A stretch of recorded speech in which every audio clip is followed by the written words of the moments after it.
कोकणकर तसा तर कोकणात कायमच जात येत असतो, पण 2 सण असे आहेत ज्यासाठी चाकरमनी आवर्जून कोकणाकडे येतात.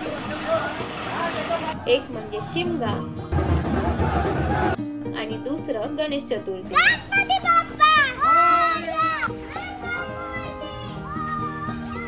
तर नमस्कार मंडळी, स्वागत आहे तुमचं एका नवीन व्हिडिओ मध्ये.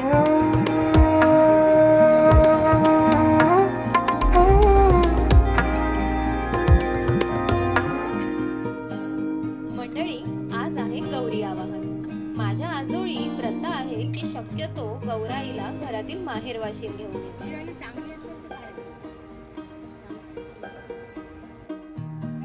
मी, माझी आई आणि आजी आलं गौरीच्या प्रसादाकरिता भाज्या काढायला.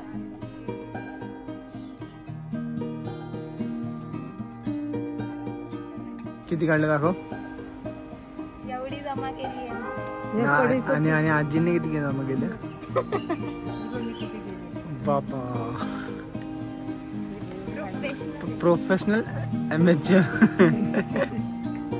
आपल्या कोकणात गौरीला भाजी भाकरीचा नैवेद्य अर्पण केला जातो.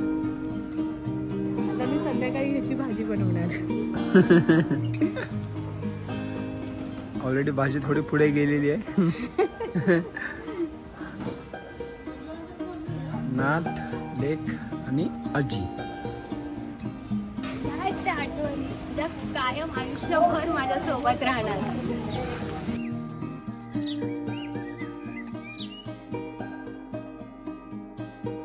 आता आम्ही आलोय गौरीला माहेरी आणण्याकरिता.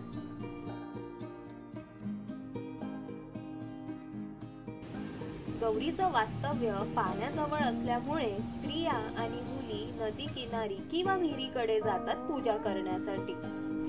हळद, सोनतळ, तिरडा, कुरडूची रोपटींना गौरीचं प्रतीक मानलं जातं आणि आता इथे रांगोळी काढून हळद कुंकू वाहून पूजा केली जात आहे.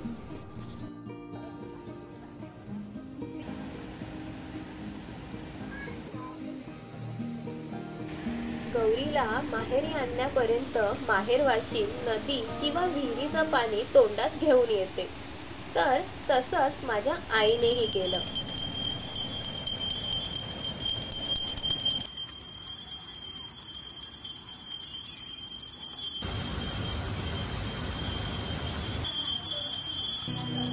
आम्ही आता गौरी घ्यायला आलेलो. माझी मम्मी आणि मामी वगैरे सगळे पुढे गेले आहेत गौरी घेऊन आणि आता मीही चालली आहे.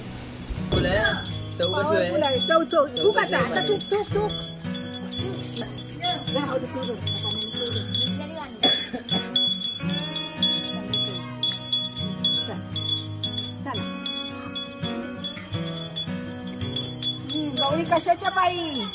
गौरी लक्ष्मीच्या पायी. गौरी कशाच्या पायी? गौरी लक्ष्मीच्या पायी. गौरी कशाच्या पायी? आणि गौरीचं स्वागत माझ्या मामीने लक्ष्मीची पावले काढून केली.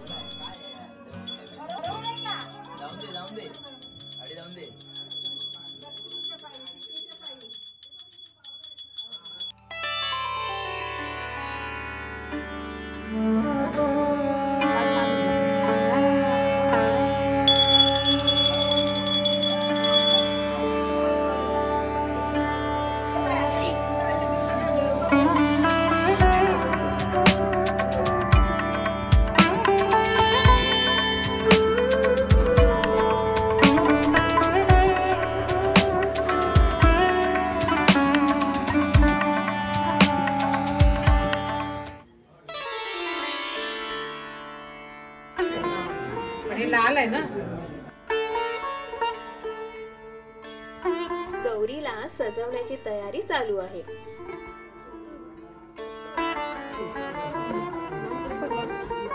साडी चोळी, बांगड्या, कानातले, नथ अशा बऱ्याच आभूषणांनी गौरीला सजवण्यात आलं. बघा ना, किती सुंदर दिसत आहे गौराई आपली.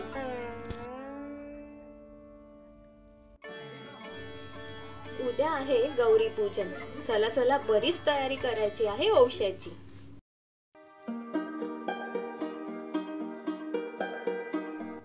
औषधासाठी लागणारी पाने आणि भाज्या पाहण्याकरिता आम्ही आता रानात चाललो आहोत.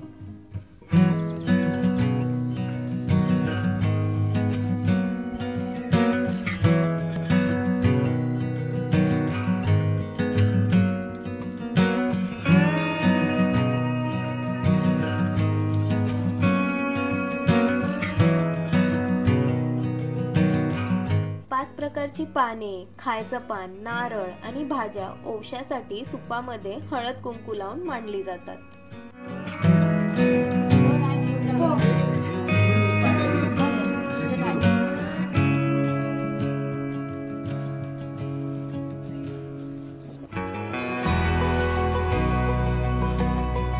आणि मग हा ओवसा गौरी आई समोर ठेवला जातो.